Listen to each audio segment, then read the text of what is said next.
Oh, hello. In today's video, we're going to do a Navy Breaches kill team faction review. Let's go. So, you have Security and Seek and Destroy, which I guess is probably ideal for this team, although I am struggling with them a little bit in terms of what they're supposed to actually do. But I think they're probably a security team. Maybe they're a Seek and Destroy team. We'll get to it when we get to that slide. You are a 12 or 13 model team, depending on if you take the two small robots. So you have an option to take the C.A.T unit and the Gheistskull. You're either taking neither or both, because they count as half a selection each, and you can't do anything with the unused half of a selection, right? If you want to take the C.A.T unit, you have to take the fellow that goes with him, the Surveyor, right? And if you want to take the Gheistskull, you've got to take the Void Jammer. You're always going to take the Surveyor and the Void Jammer anyway, because they are otherwise just Armsman, right? I think you're always taking the little robots, and you're always taking the guys that go with them. You can't build this team from one box, because in one box with Navy Breaches, you get 10 Breaches and 2 robots. But you need 11 Breaches and 2 robots to run the team, so you end up buying that second box for the extra model. But in a way, that's quite useful because you're forced to buy a second box, so at least there's this weird thing with the gunners in Navy Breaches where technically you can build all the gunners, but then some of them are technically on like more slender bodies than they should be. It's a whole thing. If you want to play this team, you're going to need to get 2 boxes or at least source 1 extra miniature from somewhere. Buying a second box just for 1 extra model is kind of annoying, not going to lie. You've got to take your Sergeant at Arms. I think unarguably the best choice for the Sergeant at Arms is the Heirloom Auto Pistol, and the Power Weapon. We'll look at that when we get to the Sergeant's card. You've got a Gunner Pool. You've got an interesting weapon called a Last Volley. I think you leave it on the shelf. I think you're taking a Melter and a Plasma.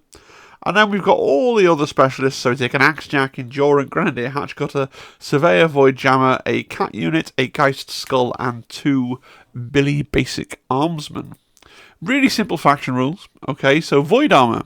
The armor worn by Imperial Navy Armsmen is void sealed, meaning they can fight in environments devoid of gravity or atmosphere.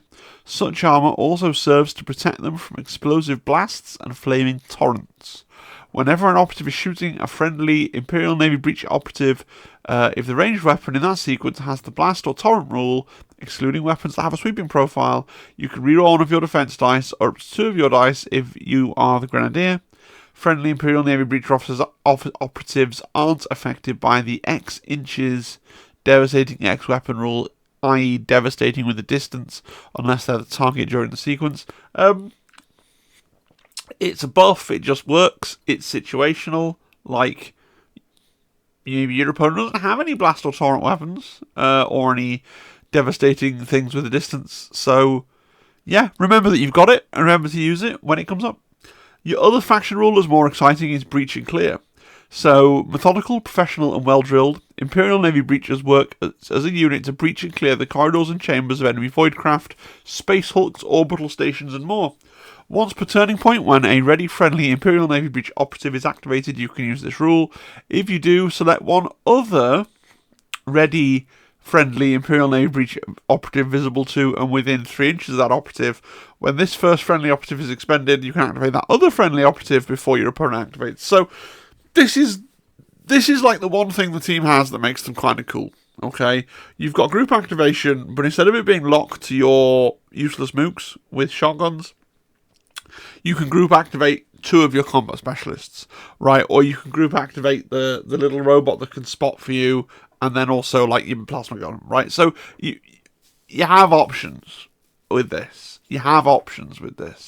And really, if there's anything here that actually makes this faction good, it's around this breach and clear rule and getting that 1 activation every turning point. That's like your Rockstar Hollywood moment activation where like you just accomplish something that you wouldn't otherwise be able to accomplish. That's the cool piece, right?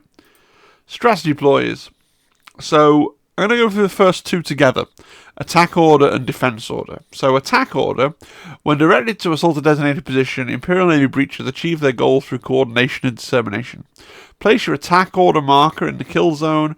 Whenever a friendly Imperial Navy breach operative within 3 of the marker is shooting, fighting, or retaliating, its weapons have the cease as weapon rule. In the ready step of the next strategy phase, remove that marker. You can't use this ploy and defense order in the same strategy phase. And then defense order, it's the same thing, okay, but it lets you reroll one of your defense dice of 1 result, so i.e. all the 2s, okay?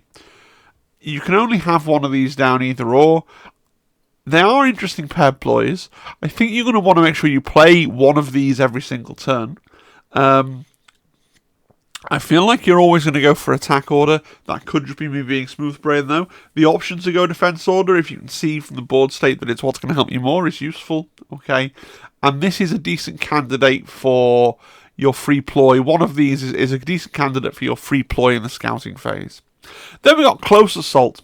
Close Assault breaches are used to fighting in the close confines of Void Ship's decks and devastatingly effective when engaging foes at close range. So whenever a friendly Imperial Navy breach operative is fighting or shooting an operative within 3 inches of it, its weapons have the punishing special rule. So this is a pretty big boost.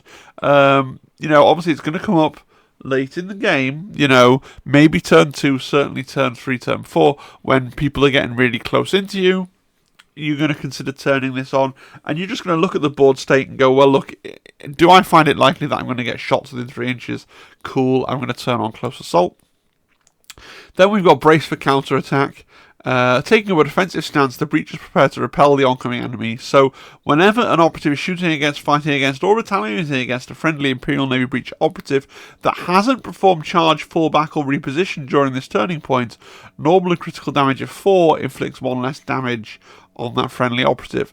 So this is nice. You're not going to use it in turn 1 because generally all your guys are going to be deployed safe, and only after they've moved might they be vulnerable to be shot, but then they don't get the benefit of this because they've moved. But I can see using it at the start of turn 2 to keep your guys safer, right, from being shot while you try and move them in, get your charges or whatever it is you're trying to do in turn 2. And maybe you're going to use it in turn 3, turn 4 as well, depending on your CP situation, right? Firefight Ploys, overwhelm target. As some breaches lay down pinning fire, others break cover in an attempt to outflank the foe. Use this Firefight ploy when you use the breach and clear faction rule. Select one of those friendly Imperial Navy breacher operatives until the end of that operative activation.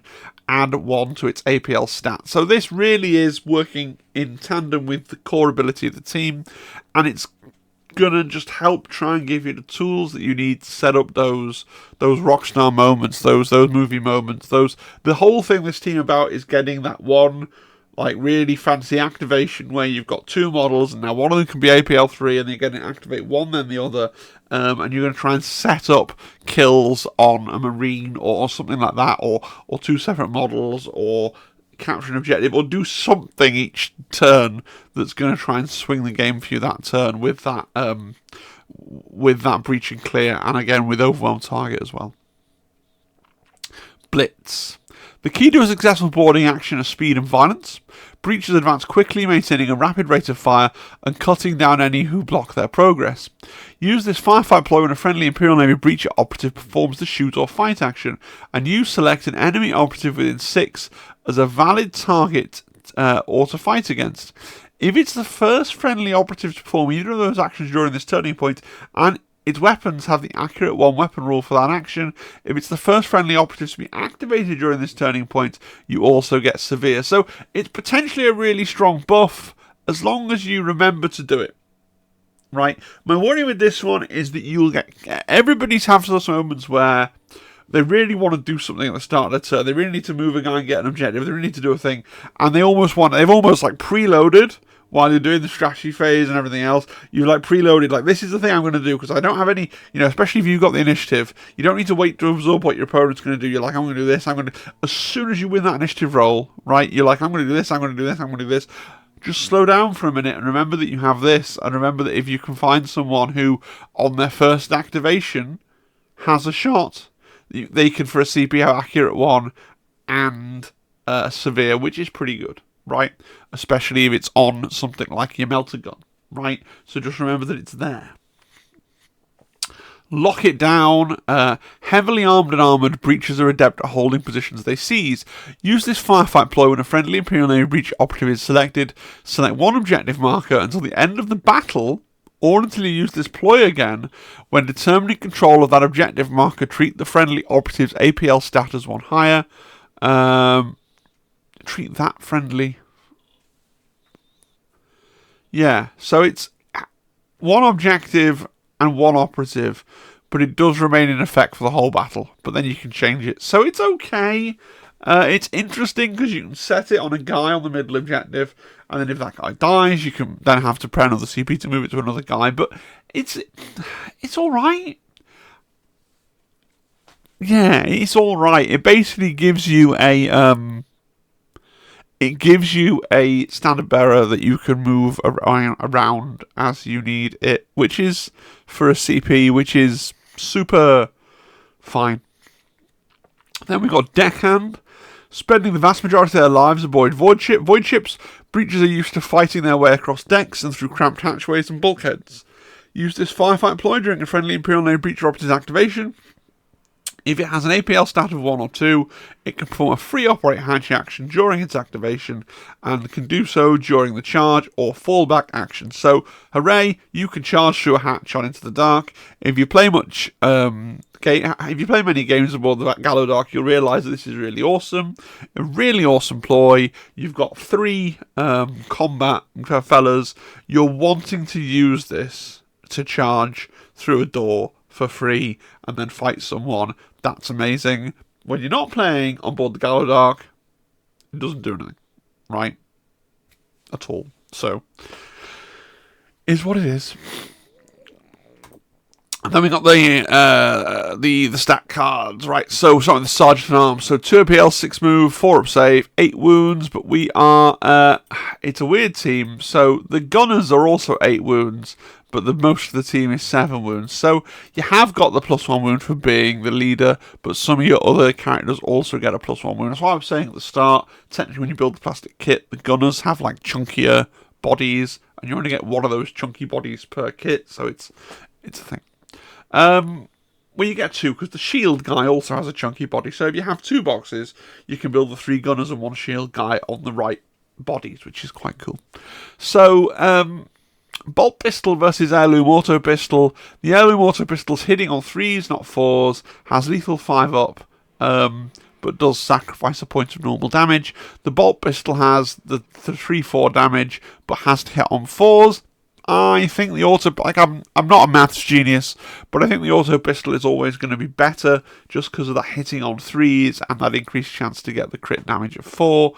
It's not much to get excited about. It's like, yeah, I get lethal 5 up, and it's like, yeah, I'm going to do like 6 damage to someone, and it's like, well, you know, is what it is. But the power weapon is just better than the chainsword, so never take the chainsword or take the power weapon, you know. If it was like a lot of teams, it would be like bolt pistol and power weapon, or heirloom auto pistol and chainsaw, but it's not, so the chainsword's just trash, never use it. And then you've got command breach. Once during each of his operative's activations, before or after it performs an action, if your attack order or defense order marker is in the kill zone, you can remove it and place it again. So this is quite cool. It lets you react, potentially benefit from your attack order twice if you're clever, like put it down in one place, activate the people around there, then activate your leader and move it, and then activate the people around there. It's a little bit fiddly for what is ultimately a pretty minor buff from the attack order, but it's nice that you can do it. It gives your leader something to do other than just sort of run forward with the power weapon and then die. Yeah. And you got the Navis Gunner, so you've got an interesting weapon that's unique to the team, and as I have a feeling I'm going to be saying this when the Plague Marine rules come out as well, right? As a lot of these things go, the interesting, unique sculpt weapon that you have is not as good as a plasma gun or a melter gun. Now, look, my remarks could be being coloured by the current marine heavy meta for sure. If you're facing off against another Horde team, then maybe you're like, well, it's not weak precisely, and I might want to use that sweeping profile and The focus profile is throwing 5 dice. 5 dice hitting on 4s is pretty good. 5 dice hitting on 4s, 4-5. It's got rending, but it's also got heavy dash only. It's like, well, versus a melter and a plasma, I think it's really hard to justify taking the last volley. Let me know in the comments if you think I'm wrong. And you think, oh no, Phil, you're stupid. The last volley's really good. It does have that extra dice. Dice are important. I get that. But, like, it does less damage than a standard plasma gun, right? The standard plasma gun's got a point of crit on it. And yeah, it's rolling 1 less dice, but it also got piercing 1, which is piercing, man. Like, oh, maybe against Thousand Suns, you maybe against Thousand Suns you take it because your piercing 1 gets turned off, right?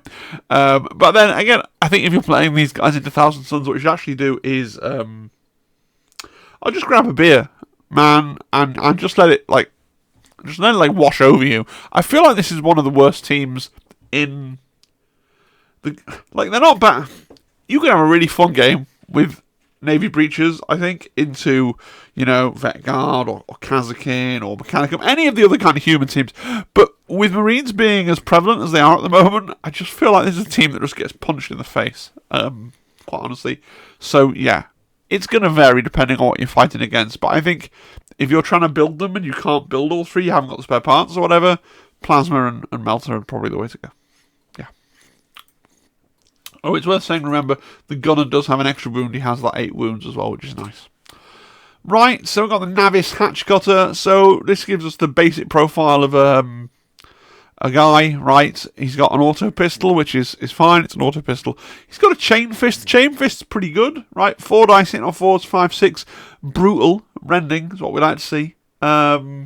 It's decent, you know. It's like, I'm going to say this a lot, right? Every basic human melee operative, it's like, okay, what are we playing into? If we're playing into Kazakin, great, we're going to disembowel a Kazakin with a chain fist, right? If we're playing into Vetguard, great, you know, we're about to disembowel a Vetguard. Playing into a Space Marine, it's like, well, okay, I've only got 7 wounds. I'm not going to win the combat. It doesn't really matter, right? You know, meh. Meh. He's got some interesting abilities, right? So, weld shot. For 1 AP, you can select a closed hatchway, e.g. on Killzone Gallowdark, within the operative's control range. 1 initial AP must be spent for other operatives to perform the operate hatch action. To open the hatchway, the effect ends when the hatchway is opened, and you are not affected by this effect, so you can open and close your own sealed hatchways as much as you want. That's cool. Can't perform the action while within control range of an enemy operative. This effect ends when the hatchway is opened. This operative isn't affected by this effect. So can he open the hatchway without it cancelling it? Like, probably not.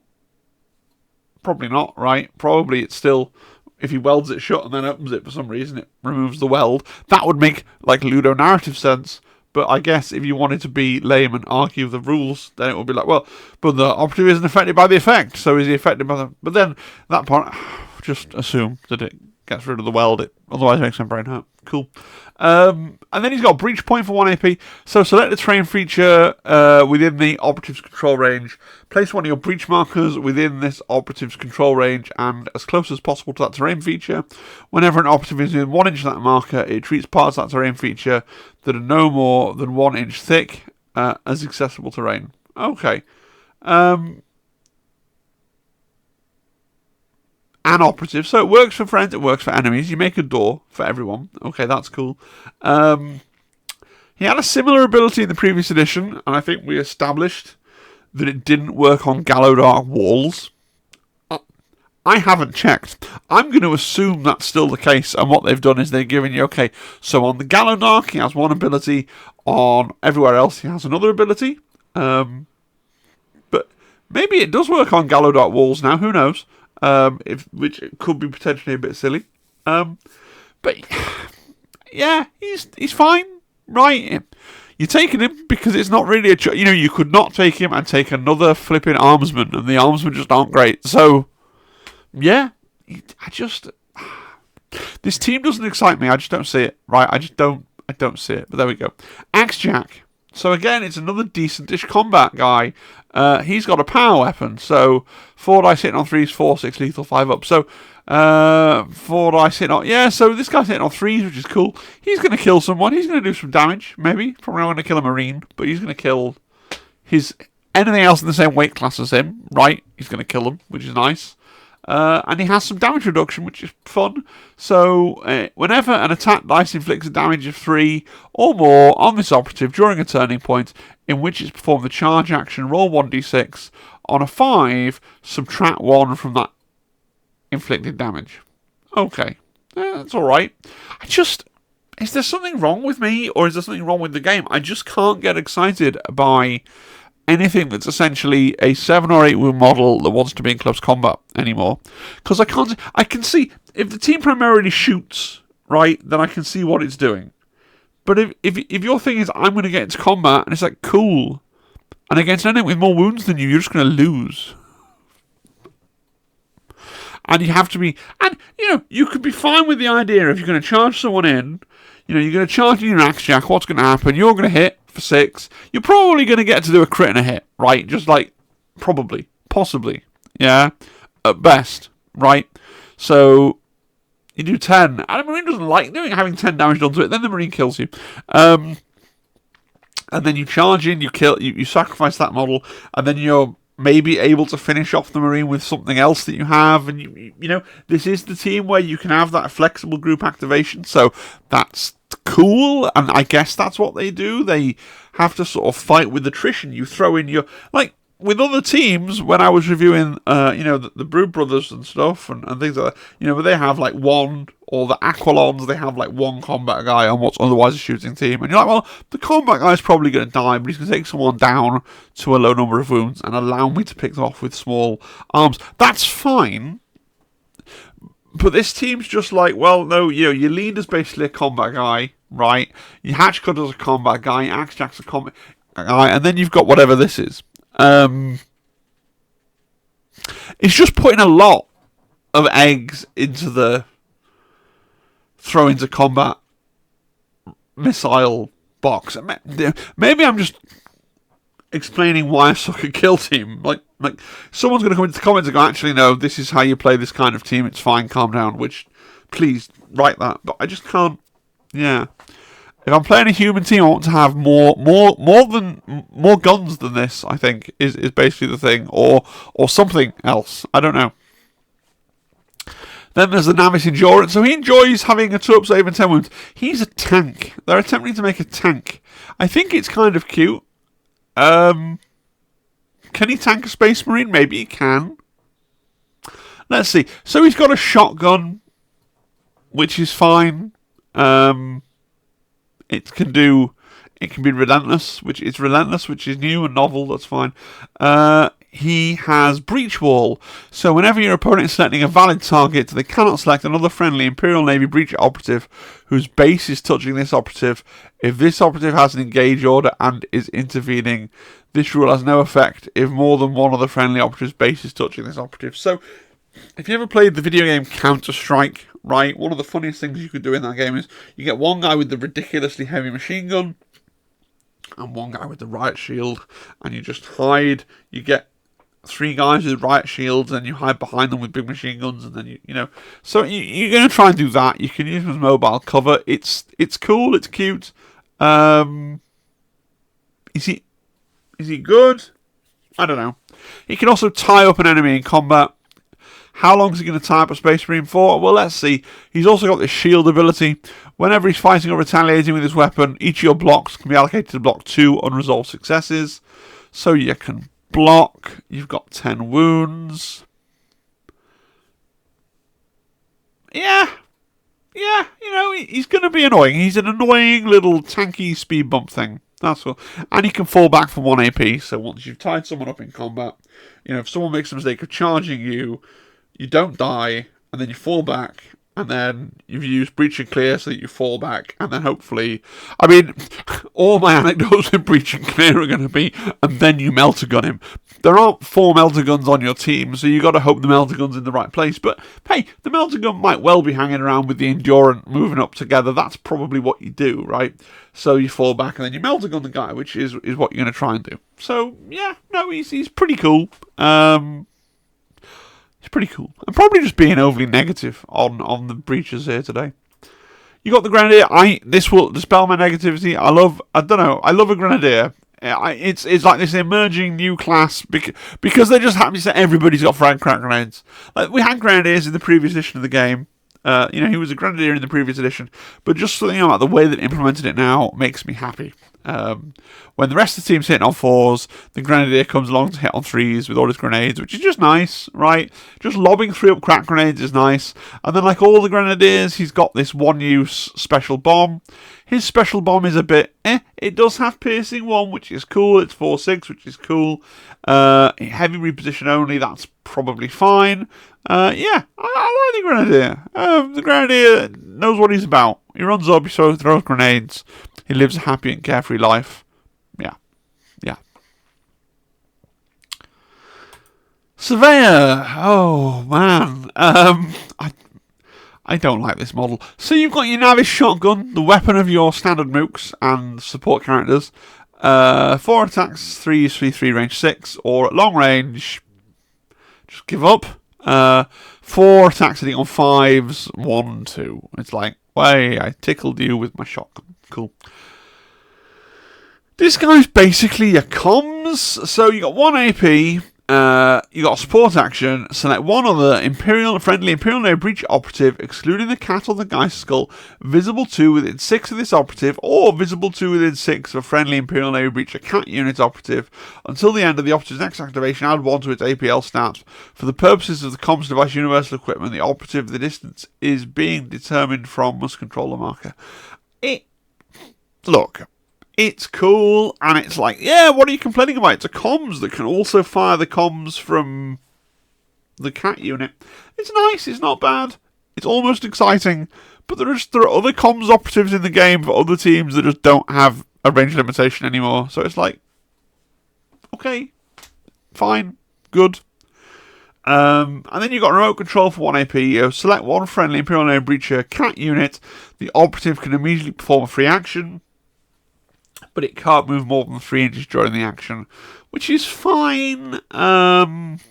It means that if you are, you could be doing breach and clear, activate this guy, lets you give another model plus 1 APL who's next to him, and also lets you use the C.A.T unit to give out its buff within the activation of the breach and clear, and then you go to the other guy that you've just buffed up to the eyeballs, right? Which I guess is cute. Yeah. The C.A.T really is just a buff in a box. Let's look at the C.A.T because it kind of ties in. So the action that you're looking for is spot 1 AP, select one enemy operative visible to this operative until the end of the turning point, until that enemy operative is no longer visible to this operative, or until this operative performs the action again, whichever comes first. Whenever a friendly Imperial Navy breach operative is shooting that enemy operative, you can use this effect. If you do, your range weapons have C.A.T, and the target can't be obscured. This is good. I mean, this is great. C.A.T and gaining C.A.T and gaining obscured is pretty good.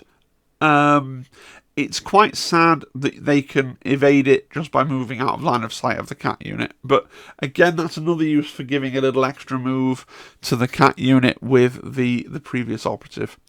So much more text on this card, and we're going to have to read it all, aren't we? Right, so machine. This operative cannot be activated or perform actions. Oh, okay. It can't be activated. So actually, the only way to do anything with it... oh no. Can't be activated or perform actions if it's... read the whole paragraph, Phil. Yeah. If it's within control range of an enemy operative, or if the Surveyor operative has been incapacitated. Okay, fine. The turning point can end even if this operative is still ready. Yes, if it's ready and unable to... okay, so fine. if someone is if it's within control range of somebody, it doesn't get to do anything. Notice it doesn't even have a pathetic close combat profile. If it gets fought, it just sits there and dies. Nice. The operative can't perform any actions other than charge, dash, fall back, reposition, and spot. We've already read through spot. Can't retaliate, can't assist in a fight, can't climb, can't jump. It can help control a marker, counts as being APL 1, but hey, that could still control the marker, right? If it has conceal and it's in cover, it can't be set as a valid target, okay? When you determine what's visible to the operative, draw the line from any part of the miniature. Okay. And then finally, expendable. It's ignored for the purposes of kill and elimination ops when it's incapacitated and when determining your starting number of operatives. It's also ignored for any victory conditions that require operatives to escape, survive, or be incapacitated. If it escapes, survives, or is incapacitated, determining how many operatives must escape, survive, or be incapacitated, etc. And it's fine. It's good. Spot ability is cool. It's just a shame they decided to type this clunky little robot wars reject right when there are other teams that get this kind of ability more straightforwardly, I feel. Yeah. The Void Jammer. Hooray. Okay. So, again, we're going to look at the Gheistskull next, because this guy has to be understood in concert with... Without the Gheistskull, he's literally nothing, right? He doesn't do anything. So, whereas the Surveyor is... By himself, he still comms, which is great, and then messing around with the cat is like an extra thing that he has. This guy's literally just the Gheistskull looker after her, and otherwise he's a warrior, okay?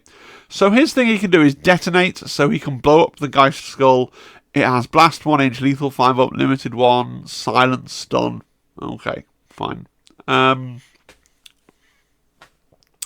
It's not the best explosion in the world to say you're losing one of your guys that you can activate, right? It's like 3, 4, lethal 5 up, stun. It's fine. His other ability he can only do while the Gheistskull is alive, you'll be pleased to learn. So for 1 AP, select one enemy operative visible to and within 8 of a friendly Gheistskull operative, roll a d6, add 1 if the enemy operative is a valid target for that friendly Gheistskull operative. On a 3 up, subtract 1 from the enemy's APL. Boy howdy. Golly gosh gee willikers. What an amazing... I mean, you got to get your little skull into position... You got to forego blowing up your skull to do damage, and then on this separate operative you got to do a 1 AP action, and then you roll a dice, and then you roll a 1, and nothing happens. It's like, okay. Why not just make it automatic? Why, with everything else that you have to expend and do and sort out, why not just make it that operative takes -1 APL? Why do you have to roll a 3 up or a 2 up? Why is it there? Yeah. Okay, fine. Let's look at the Gheistskull. The Gheistskull can move. That's basically it. He has the same machine rule as the cat unit. He has the same expendable rule as the cat unit. He has an 8-inch move, right? And then you have 1 AP he can boost to add 6 inches to his move stat, so he can really move. But he can only do that once per battle, and not during the first turning point. So you sort of stage with him the first turning point, and then you send him off to wherever you like, and then you explode him for a weak-ass explosion that probably doesn't kill anyone. But, you know, it's a thing that you can do. It's not a bomb squig, though, is it? Armsman. He is a guy with a shotgun and group activation. You're forced to take 2. Amazing. Equipment. It doesn't get better. I started off quite optimistic and upbeat, didn't I? Right, rebreathers. These masks recycle a supply of oxygen, allowing the bearer to survive for extended periods in poisonous atmospheres, underwater, or in the vacuum of space. You can ignore any APL changes to the APL stats of friendly Imperial Navy Breacher operatives aren't affected, and they aren't affected by enemy operatives' shocks weapon rule. I mean, look, on the one hand, I like it because I like any piece of equipment that's like a global buff like this. I like, that seems like good value. On the other hand, who is wasting time, like, minusing the APL of your 7-wound team of just shoot them and kill them? I mean, it's like, on a Space Marine, this would be broken. Against this, it's fine. Yeah, some people really love stun grenades, and maybe if I understood why the competitive players are like, oh yes, stun grenades, always take those, then I'd understand why this was good. It does make you immune to stun grenades, so that's fine. I'm not sure why having a rebreather makes you immune to a flashbang. The science behind that boggles the mind, doesn't it? My air quality is fine, so this bright flash and loud... Anyway. Slugs. These heavy projectiles can be fired from a shotgun, trading close quarters combat for increased range and lethality against a single target. Up to 3 times per turning point whenever a friendly Imperial Navy Breach operative is performing the shoot action, and you select a Navis shotgun long range, you can use this rule. If you do, until the end of the action, improve the hit stat by 1 and add 1 to both the damage stats. Yeah, mandatory, just to give you a bit more of a oomph, right? 3 times per turn isn't bad. You probably won't be getting that many long-range shots off with your shotguns. Yeah, take slugs. Every time, American Express, don't leave home without it. Okay. Combat stims, so similar to the rebreathers. Many Imperial soldiers carry combat stims designed to stave off fatigue, dull pain, and enhance concentration. You can ignore any changes to the move stat, friendly Imperial Navy Breach operatives from being injured. Again, you've not got that many wounds, so you're not hanging around uninjured for that long, but hey, it's nice that it's there. Me being me, I'm probably going to take it anyway if I'm taking them, but it's like, well, okay, yeah, it's a global buff, so I guess.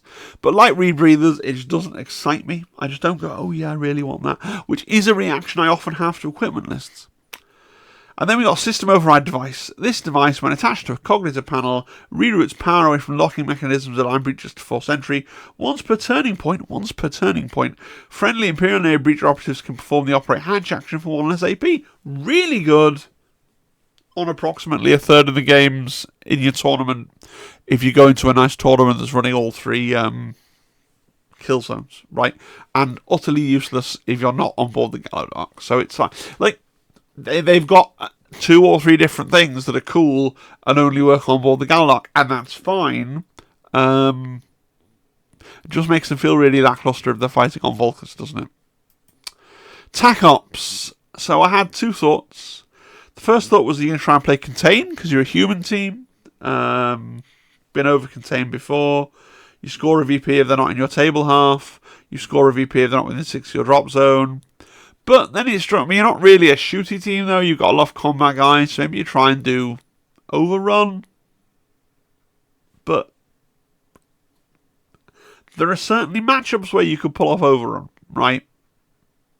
You kill someone and you be in the opponent's board half while you kill them, and then you try and get your total APL of your operatives that have done that to be 3 or more. So have 2 guys that have killed and are in the opponent's territory. Maybe you try Overrun. I don't know. Let me know. I haven't really got a really fixed idea with these. I should probably self-turn my way. I just don't think the team is very good. Please, if you understand what breaches do and how they do it well, let us all know in the comments. Buying them is a pain in the backside, so I found this website, artsuppliesonline.co.uk or something. Search it up. This is not an endorsement. I spent probably more time than any other part of the video trying to find somewhere that still had Navy breaches in stock. They will come back eventually. Maybe we'll get the announcement for them tomorrow in the Sunday preview. Who knows?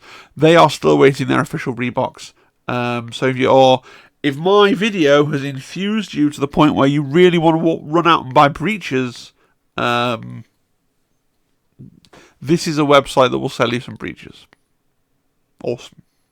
You have to buy 2 boxes, 80 quid. 40 quid a box. Off we go.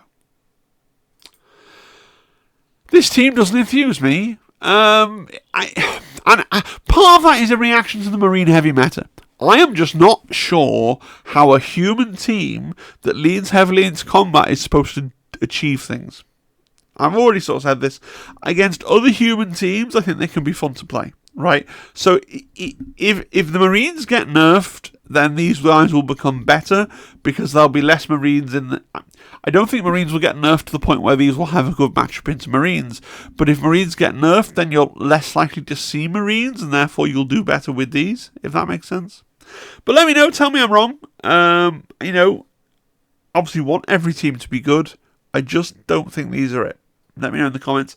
I want to say a big thank you to all of my members, subscribers, and supporters, especially Compendium Lover, who is subscribed at the highest possible tier and therefore gets a personalised shout out at the end of every single video. Thank you guys. I'll see you again next time. I hope you enjoyed the video. Cheery, cheery, cheery. Bye. Bye bye. Goodbye. Bye.